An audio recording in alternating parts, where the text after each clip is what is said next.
Bu günlərim kater məsələləri haqqında danışacağıq. Ümumiyyətlə, kater məsələləri işləyən zamanı şagirdlərin fikirləri buradakı kater sözünə yönəlir və baxırlar ki, mən kater anlayışını bilmirəmsə, bu məsələni həll edə bilməyəcəm. Əslində, kater məsələlərini həll edən zamanı bizə oradakı kater anlayışına diqqət yetirmək lazım deyil. Bizə əsas burada lazım olan bu məsələlərin həll strategiyasını bilməkdir. Yəni, mən kater məsələlərindən istifadə edəndə, axına qarşı, axın ilə hərəkətlərdən istifadə edən zamanı hansı qaydaları tətbiq etməliyəm? Sadəcə burada kater nəqliyyat vasitəsini bizə göstərmək üçün verilibdir. Gəlin indi kater məsələlərinə qeyd edək ki, hansı hərəkətlər var. Kater məsələlərindən biz danışan zamanı bizə müxtəlif anlayışlar lazım olur. Katerin sürəti, daha sonra qeyd edə bilərik biz çayın sürətini, daha sonra biz qeyd edə bilərik axın ilə sürət, daha sonra isə qeyd edə bilərik axına qarşı sürət. Bu cür məsələlərlə işləyən zamanı bizə lazım olan anlayışlar katerin, çayın, axın ilə olan sürət və axına qarşı sürət anlayışlarıdır. Birincisi, ümumiyyətlə təkcə çayın üzərində hərəkət edən, dənizin üzərində hərəkət edən yox da, bütün nəqliyyat vasitələrinin olsun, sürətlərindən biz danışa bilərik. Çünki müəyyən bir məsafəni qət etmək üçün hər bir nəqliyyat vasitəsi müəyyən bir sürətlə və müəyyən bir zaman daxilində getmiş olur. Kater də çayın üzərində hərəkət edən bir nəqliyyat vasitəsidir. Və katerdə çayın üzərində hərəkət edən zamanı həm katerin özünün müəyyən bir sürəti olmuş olur, həm də üzərində hərəkət etdiyi çayın da müəyyən bir hərəkət sürəti olmuş olur. Biz kənardan baxan zamanı təbii ki, müşahidə edirik, istəyir çay olsun, istəyir dəniz olsun, küləyin təsiri nəticəsində onlar da müəyyən bir sürətləri olmuş olur. İndi biz burada katerin sürətidir, çayın sürətidir, bunlardan istifadə etməklə axın ilə sürətin və axına qarşı sürətin necə qeyd olunduğunu yazaq.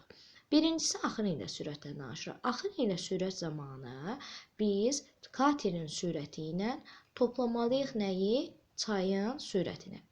Fərz edirik ki, küləkli havada hərəkət edirik. Küləkli havada hərəkət edən zamanı biz küləklə eyni istiqamətdə hərəkət ediriksə, onda bizim sürətimiz nə olmuş olur? Artmış olur. Ona görə də axın ilə bir hərəkət etdikdə çay daha da kateri irəliyə doğru itələmiş olur və bu zamanda katerin sürəti artmış olur və buna görə də biz katerin sürətini, çayın sürətini toplayırıq. Gəldikdə axına qarşı hərəkətdə, bax burada qarşı sözü ilə yadımızda saxlayırıq ki, məsələn biz küləyin hərəkətinə qarşı istiqamət almışıq. Onda deməli külək bizi neyləmiş olur? Daha da arxaya doğru itələmiş olur. Daha da bizim sürətimiz azalmış olur. İndi axına qarşı hərəkətdə də eyni bu cür şəkildədir. Əgər nəqliyyat vasitəsi axına qarşı hərəkət eləyirsə, onda biz katerin sürəti ilə çayın sürətini eləyəcəyik, çıxacağıq. İndi bu bizdə axın ilə axına qarşı hərəkətlərdə sürətin tapılması düsturudur. Bəs bizə sürət nə zaman lazım olur? Sürət bizə o zaman lazım olur ki, ilk əvvəl qeyd elədik ki, biz hər hansı bir nəqliyyat vasitəsi olsun, elə insan özü belə olsun, müəyyən bir məsafəni qət edən zamanı müəyyən bir zaman daxilində və müəyyən bir sürətlə qət eləmiş olur. Ona görə də sürət bizə məsafənin tapılmasında lazım ola bilər. Bəs məsafəni biz necə təyin edirik? Məsafəni S bərabərdir V vurulsun T düsturu ilə təyin edirik. S burada nədir? S burada yoldur. V burada nədir? Sürətdir. T bəs burada nədir? T də burada zamandır. Deməli, biz yolun tapılması üçün hansı düsturdan istifadə edirik? Yol bərabərdir. Sürət vurulsun, zaman düsturundan istifadə edirik. Buradan eyni qaydada biz sürət tapa bilərik və yaxud da zamanı da tapa bilərik. Sürəti tapsaq, yolu böləcəyik zamana. Yox, zamanı tapsaq, onda yolu böləcəyik deməli nəyə? Sürətə. Baxın, sürət bizə, həmçinin zaman bizə yolun tapılmasına lazım olur. Yolla zamandan istifadə edib sürəti tapa bilərik. Həmçinin də yolla sürətdən istifadə edib zamanı tapa bilərik. İndi bəs axın ilə hərəkətdə, axına qarşı hərəkətdə biz yolun düsturunu necə təyin edirik? Biz belə bir qaydanı qeyd elədik ki, axın ilə hərəkətdə, axına qarşı hərəkətdə sürətin özünün xüsusi tapılması düsturları var.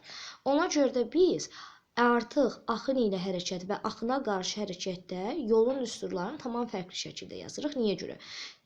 Tutaq ki, biz axın ilə hərəkətdə yol düsturunu qeyd edirik. Axı mən axın ilə hərəkətdə demişəm ki, sürətin düsturu nəyə bərabərdir? Katerin sürəti ilə çayın sürətinin cəminə bərabərdir. Ona görə axın ilə hərəkətdə biz yolun düsturunu tapan zamanı sürətin yerinə katerin sürəti ilə çayın sürətinin cəmini yazırıq. Amma zaman olduğu kimi qalır. Axına qarşı hərəkətdə isə biz demişik ki, sürət katerin sürəti ilə çayın sürətinin fərqinə bərabərdir. Ona görə də sürətin yerinə katerin sürəti çıxılsın, çayın sürəti yazırıq. Amma yenə də zaman vahidi olduğu kimi qalır. Deməli, bizdə ümumi yolun düsturu sürət vurulsun zamandır. Amma axın ilə hərəkətdə sürət katerin sürəti ilə çayın sürətinə bərabər olduğundan sürətin yerinə katerin sürəti ilə çayın sürətinin cəmi yazırıq. Axına qarşı hərəkətdə isə bizdə sürət katerin sürəti ilə çayın sürətinin fərqinə bərabər olduğundan burada katerin sürəti ilə çayın sürətinin fərqini sürətin yerinə qeyd etmiş oluruq. Bu da deməli bizdə nə olmuş oldu? Axına qarşı hərəkətlə axın ilə hərəkətdə zamanın tapılmasıdır. Eyni qaydada yolun tapılması düsturlardır. Eyni qaydada biz burada zamanın və sürəti də qeyd edə bilərik. Məsələn, biz birinci qaydanı qeyd edəndə dedik ki, zaman nəyə bərabərmiş oldu? Yol bölünsün sürətə bərabər olmuş oldu. İndi buradan zamanı tapsaq nəyə bərabər olacaq? Məsələn, birinci düsturdan biz zamanı tapmış olsaq, zaman bərabər olmuş olacaq nəyə? Yol bölünsün katerlə çayın sürətinin cəminə. Eyni qaydada ikinci düsturumuzdan biz zamanı tapmış olsaq, zaman nəyə bərabər olmuş olacaq? Yol bölünsün katerlə çayın sürətinin fərqinə bərabər olmuş olacaq.